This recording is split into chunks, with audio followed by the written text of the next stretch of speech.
واضح اور متعین چیز ہوگی ہمارے پاس اور ہمیں ایسا لگے گا کہ حکومت اپنا کوئی انفلوئنس جو ہے وہ نہیں کر رہی ہے، تو اس پر پھر انشاءاللہ ہمارے درمیان یہی بات ہوئی ہے کہ بعد میں بھی گفتگو اور بات چیت ہم آگے بڑھا سکتے ہیں۔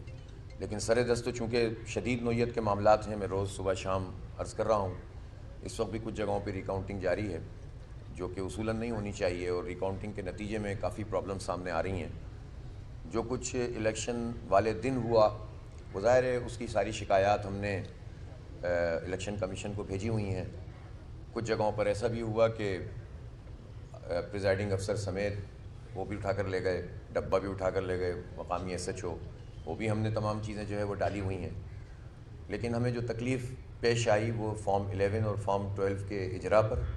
اس کے لیے بڑی تگ و دو کرنی پڑی، اور پھر اس کے بعد نتیجوں کی تبدیلی پر، جس کے لیے ہم نے طویل جد و جہد بھی کی، دھرنے بھی دیے، احتجاج بھی کیا، اور الیکشن کمیشن سے بھی مسلسل رابطہ کیا، خود پیپلز پارٹی سے بھی ہم نے بار بار بات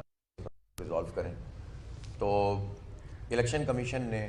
کچھ یو سیوں کے کیس کو ٹیک اپ کیا ہے جو 23 تاریخ کو ہوگا، لیکن جن یو سیز میں ری کاؤنٹنگ کے مسئلے چل رہے ہیں اور ری کاؤنٹنگ کے نتیجے میں جو خرابیاں پیدا ہوئی ہیں اور نتائج تبدیل